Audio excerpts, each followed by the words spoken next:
భార్య భర్తలు దెబ్బలాడుకొని, ఇంక నా భర్త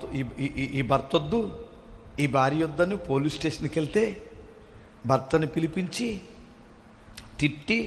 అవసరమైతే 4 తన్ని కేసు పెట్టి, సరే మీరిద్దరూ రేపు రండి, ఎల్లుండి రండి, అవతల ఎల్లుండి రండి, అలా రండి, ఇలా రండి అని చెప్పిన తర్వాత ఏమ్మా కావాలా భర్త అంటే, వద్దు సార్, వాడిని కోర్టుకి వేయాలి సార్, వాడిని ఎరగదీపించాలి సార్ అని ఎరగదీపించడానికి కోర్టుకేస్తే ఏమో ఒక లాయర్ని పెట్టుకొని, ఆయన ఒక లాయర్ని పెట్టుకొని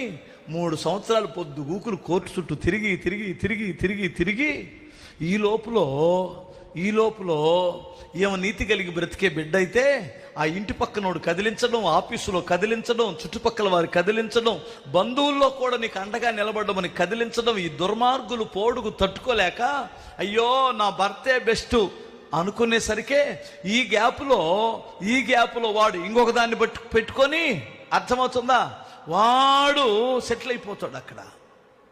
ఇదంతా ప్రాసెస్ జరిగి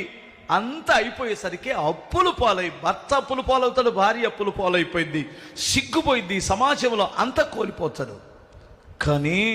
అదే భార్య భర్తలు దేవుని భయం కలిగిన వారైతే, అన్నయ్య మేము ఏమి చెయ్యాలని వస్తే 1 గంట కూర్చుంటే వారు ఏమి చెయ్యాలో, ఎలా సెటిల్ అవ్వాలో గంటలో తేల్చి పడేసిన అనేకమైన విషయాలు